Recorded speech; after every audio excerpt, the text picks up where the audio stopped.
man. Hey! Ah! What's going on? What the?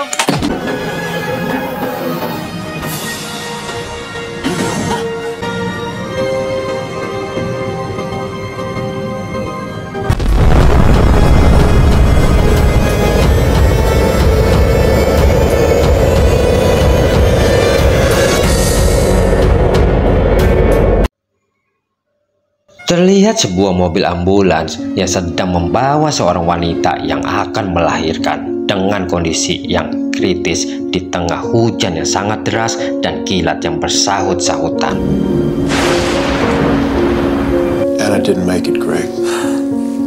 Saat sang ayah yang minta untuk diantarkan melihat kondisi sang bayi, tampak dia berada di mesin inkubator dengan alat pengukur gelombang otak.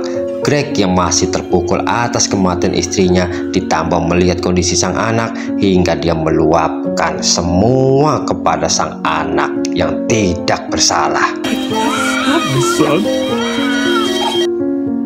Dan seolah-olah mengerti akan ucapan Greg sang ayah, sang anak menangis dengan sangat kencangnya hingga alat pengukur gelombang otaknya bergerak dengan sangat cepat.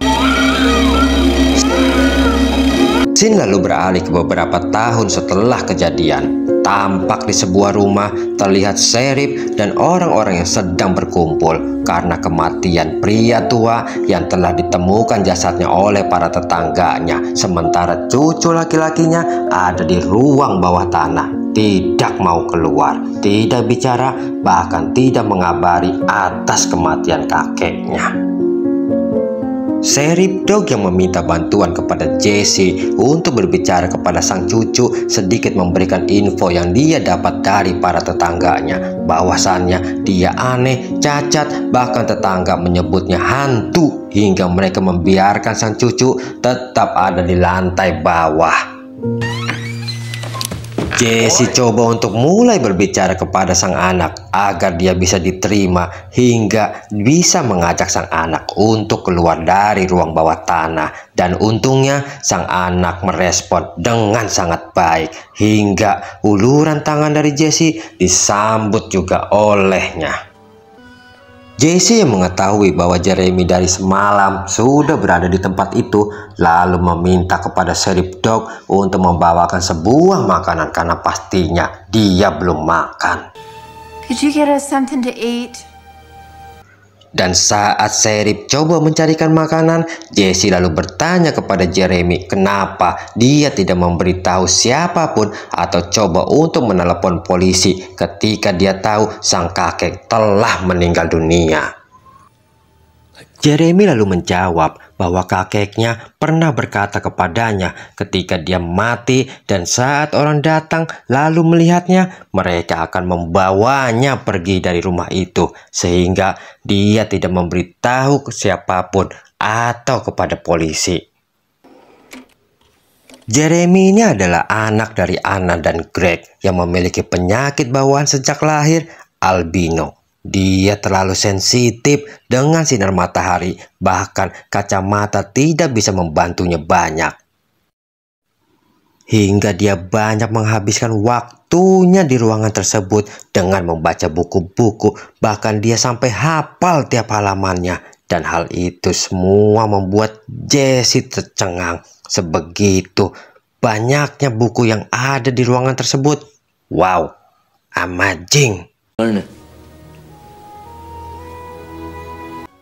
Hingga pada akhirnya Jeremy mau juga keluar dari ruang bawah tanah dan ikut Jesse ke tempatnya di sebuah rumah penampungan. Dan saat Jeremy berada di dekat mobil, tiba-tiba suara sirine mobil polisi berbunyi dengan sendirinya seperti ada sebuah medan listrik yang menggerakkannya.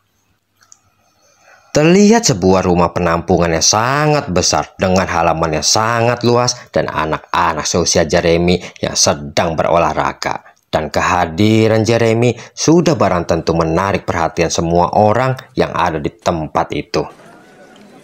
Orang baru, penampilan unik, ditambah sebagian yang usil merusil, Tidak boleh orang baru tanpa ada perpeloncoan, hingga beberapa orang anak baru gede datang menghampiri Jeremy.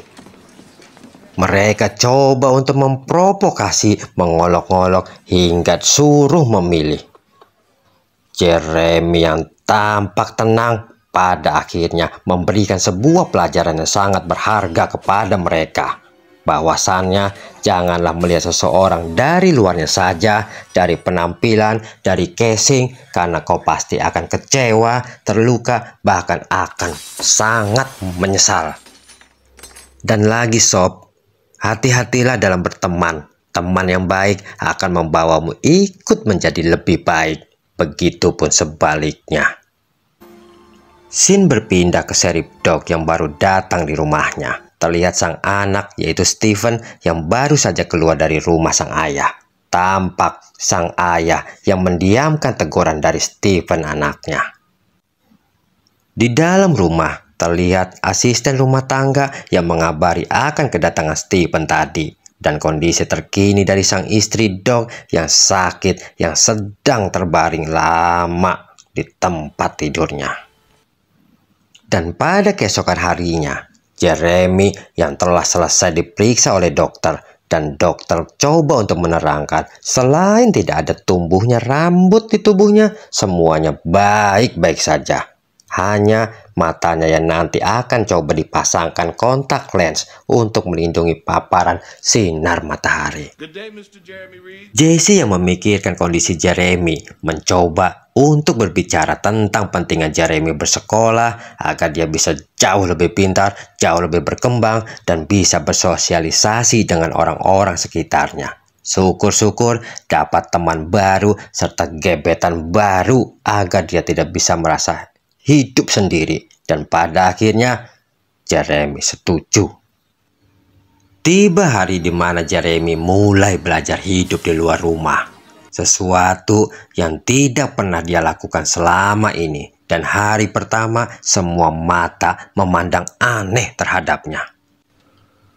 Di kelasnya tampak seorang guru fisika yang bernama Donald sedang menerangkan tentang sebuah molekul. Dan saat dia mulai menyalakan sebuah mesin peraga untuk coba menerangkan tentang perpindahan listrik, tiba-tiba Jeremy yang duduk di belakang tampak bergetar. Otot tangannya terlihat mengejang. Ballpoint bahkan berputar dengan sangat kencang. Listrik peraga juga berpendar dengan tidak biasanya hingga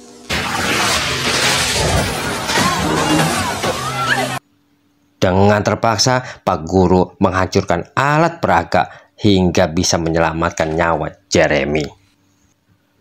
Hingga pada saat dia memeriksa kondisi Jeremy, bulu tangan, bulu kaki, bulu rambut, alis, bulu hidung, dan bulu-bulu yang lainnya berdiri semua. Pertanda badan Jeremy ini ada listriknya. Dan terlihat Sheriff Doug yang juga sudah berada di rumah sakit untuk mengecek kondisinya Jeremy. Saat Donald menceritakan kejadian yang menimpa Jeremy kepada Doug, terdengar dokter yang memeriksa Jeremy mengatakan bahwa Jeremy detak jantungnya memang tidak teratur, akan tetapi dia tidak menunjukkan gejala sengatan listrik karena tidak ada sedikit pun luka bakar di kulitnya. Minimal kalau dia tersengat listrik dengan kondisi lama, hangus. Tapi sang guru berbicara tentang sebuah keajaiban sen, sebuah susunan tubuh manusia yang perlu untuk didalami. Bahkan dia mengatakan Jeremy adalah elektrolisis. Karena hal itulah tidak ada satupun rambut yang tumbuh di tubuhnya. Dan saat mereka sedang bicara serius, perawat datang untuk mengabarkan bahwa pasien botak tanpa rambut yang baru saja masuk sudah tidak ada di kamarnya, alias merat alias kabur dari rumah sakit. Lucy, come in. Terlihat Jeremy yang tampak sehat-sehat saja sedang berjalan, dan saat di depan pekarangan rumah orang, Asu alias Doggy tampak menggonggong keras kepadanya. Akan tetapi entah karena baik, aura, atau punya ilmu penakluk, sang Doggy manut wae kepadanya. Dan ternyata Doggy tersebut adalah hewan peliharaan dari kawan sekelasnya. Missy tentu saja terkejut dan senang melihat Jeremy tampak baik-baik saja dan sehat walafiat. Dan saat mereka sedang ngobrol asik, tampak Jeremy yang sudah mengetahui orang-orang yang melihatnya berkata kepada Missy, "Perhatikan, kau bisa mendengarkan orang-orang dari dalam, mendengar, mengetahui pikiran-pikiran mereka, akan kenangan-kenangan mereka, baik, buruk, sedih, cinta, bahkan mereka sendiri tidak tahu apa yang mereka pikirkan." Dan Jeremy mengangguk, tanda dia memang bisa melakukan hal tersebut saat ditanya oleh Missy. Get to the interstate? Yeah, it's Missy lalu memberitahukan kepada Jeremy arah mana yang harus ditempuh untuk bisa kembali ke rumahnya, dan agar dia bisa bergegas karena sudah ada berita tentang Jeremy yang melarikan diri dari rumah sakit. Akan tetapi kepulangannya kali ini harus tertunda. Tampak di ujung jembatan sudah ada 2 orang sheriff yang menunggunya untuk dibawa kembali ke asrama. I don't want to go back to that hospital. Dan satu-satunya alasan kenapa dia kabur dari rumah sakit adalah ingatannya yang buruk tentang rumah sakit. Saat hari di mana dia dilahirkan dan dia harus kehilangan ibu beserta ayah yang meninggalkannya. Dengan kemampuan yang dia miliki, di mana dia bisa melihat masa lalu orang hanya dari dalam pikiran mereka, tentu tidak sulit mengakses memori di pikirannya sendiri tanpa perlu diberitahu oleh siapapun. Sangat tidak enak, sangat menyakitkan. Pada esok harinya, fenomena tentang bocah ajaib yang bernama Jeremy dengan kecerdasannya, dengan elektrolisisnya, dan dengan penglihatan-penglihatannya pada akhirnya telah membawa beberapa orang, termasuk diantaranya Bapak Menteri Pendidikan Mas Nadiem Makarim, datang untuk mengetahui tentang Jeremy. Mas Nadiem lalu menanyakan tentang kebenaran bahwa Jeremy pintar hanya dengan membaca dari buku-buku saja tanpa melihat atau mendengar dari televisi atau radio. Dan hal tersebut dibantah langsung oleh Jeremy dan dia mengatakan kalau dia tidak bisa menonton televisi.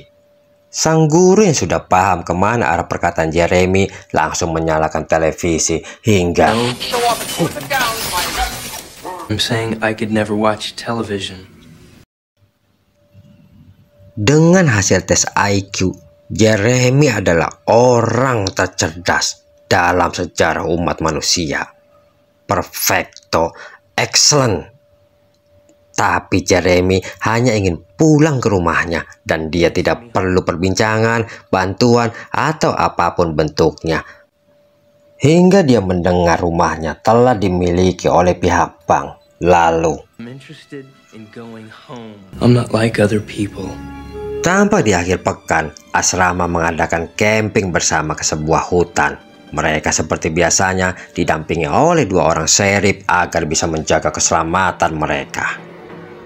Tampak malam harinya, Doc coba berbincang dengan Jeremy. Doc coba memberitahu kepada Jeremy tentang Jesse yang sudah berusaha keras untuk membantunya. Dan saat mereka berbincang, terlihat petir yang menyala di kejauhan. Dan Jeremy mengatakan ketika badai datang, dia bisa merasakan. Dan bahkan ketika petir ada, seolah petir datang kepadanya. Dan petir itulah yang telah mengambil ibunya.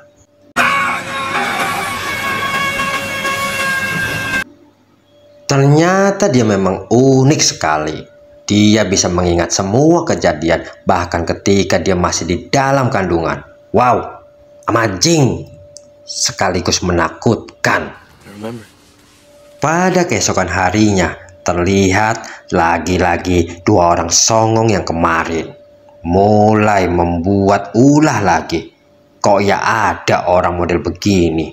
Iri, dengki, hasut, culas, egois, tapi ya biar rame jalan ceritanya.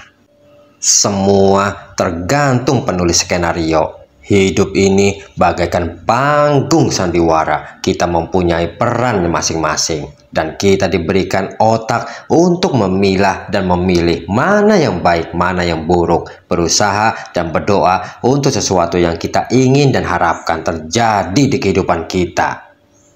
Tiba-tiba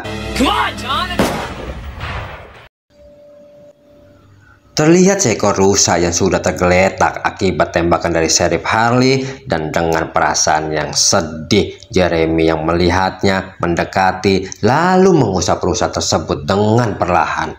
Dan saat Sheriff coba untuk mengusirnya, tampaknya Jeremy mampu memindahkan rasa sakit rusa tersebut ke Sheriff yang menembaknya hingga pada akhirnya mereka kembali juga, dan Jeremy lagi-lagi disidang oleh Doc dan Jesse.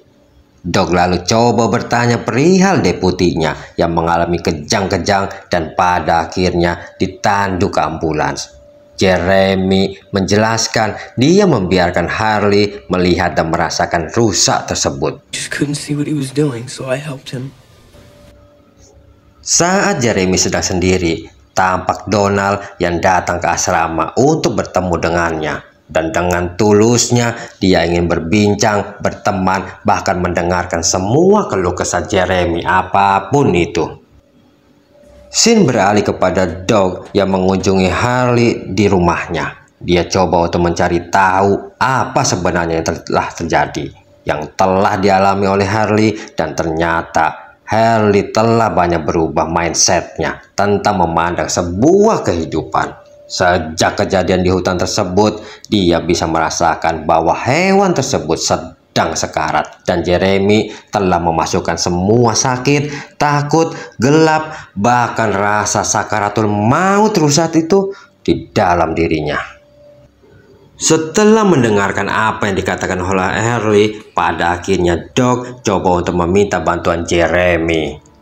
Yah, dia meminta Jeremy untuk menyambungkan pembicaraan antara Doc dan istrinya yang sudah koma. Ini scene yang paling dramatis menurut Mimin.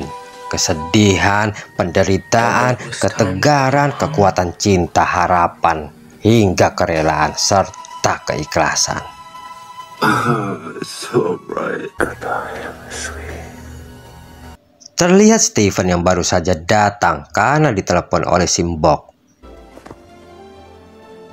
Terlihat di sebuah karnaval, Jeremy yang bisa masuk dan membaca pikiran semua orang, tampak pikiran-pikiran mereka yang telah menganggap bahwa Jeremy lah yang telah membunuh istrinya Doc. Dan sulit untuk bisa mempercayai omongan Jeremy. Hingga pada akhirnya tampak ayah sang gadis yang melihat kemesraan mereka berdua. Tampak sang ayah tidak menyukai adegan tersebut. Melihat apa yang telah terjadi pada Jeremy membuat Jesse sangat teriris. Pada akhirnya Jeremy sudah bertekad dia harus pergi saat ini juga, kembali pulang ke rumahnya. Tapi saat dia melewati gedung olahraga, dia mendengar suara teriakan orang-orang yang sedang bermain basket. Dan entah kenapa dia melihat salah seorang kawannya yang sedang ada di wastafel. Dan entah apa yang Jeremy pikirkan atau apa yang Jeremy lihat melalui pikiran kawannya di wastafel. Hingga kalau orang sudah tidak suka dengan kita, jangankan kita buruk, kita baik pun selalu jelek dan salah di matanya. Bukan karena kita yang salah, tapi otaknya, kedengkian orang tersebutlah, hingga dia selalu negatif berpikir serta bertindak. Jauhi orang dengan ciri tersebut. Walaupun baik kepadamu, itu hanya sementara saja sampai dia menemukan sesuatu yang bisa mengganjal di hati dan pikirannya tentang dirimu. Pada akhirnya si iri dengki Johnny membawanya keluar dari gudang tersebut dan mencoba untuk menelanjangi Jeremy. Berhati-hatilah dengan dirimu sendiri. Cobalah untuk bisa menahan hawa nafsumu. Setan yang ada di dalam dirimu Jangan kau coba untuk mengikutinya, atau nanti kau akan menyesalinya, dan setan-setan akan menertawai kebodohanmu. Untung saja si Johnny masih bisa dikasih kesempatan kedua. Andai itu terjadi padamu di tempat yang lain, suasana berbeda, dan kau tidak diberikan kesempatan yang kedua, habis kau dinyanyikan malaikat-malaikat di kuburanmu. Pada akhirnya, Jeremy alias Powder kembali pulang ke rumah peninggalan kakeknya. Dan tidak berapa lama, Jesse menyusul Jeremy ke rumah tersebut. Dan dia yang telah menyayangi Jeremy dengan tulusnya, ingin Jeremy untuk ikut serta dengannya. Dan dia berjanji akan memberikan tempat yang layak dan pantas untuknya. Dan Donald ternyata datang juga untuk membantu Jeremy. Dan bukan hanya mereka, ternyata dua orang sheriff yang biasa sudah ada di depan rumahnya Jeremy. Hingga terjadi dialog antara Doug dan Jesse. Dan pada akhirnya, Jeremy lalu berkata kepada Doug bahwa istrimu tidak pergi ke suatu tempat. Dia cuma pergi tidak jauh, cuma keluar. Dan ada di mana saja. Jeremy lalu berlari dan terus berlari. Dia mendekati gumpalan awan yang pekat hingga... Alur film Powder tahun 1995 kita cukupkan sampai di sini. Ambil pelajaran yang bagus, buang yang jelek. Kalau ada kekurangan baik dari narasi maupun penyebutan nama, silakan tulis di komentar. Akhir kata, semoga sehat, banyak uang, serta berbahagia. Kita jumpa di alur film selanjutnya.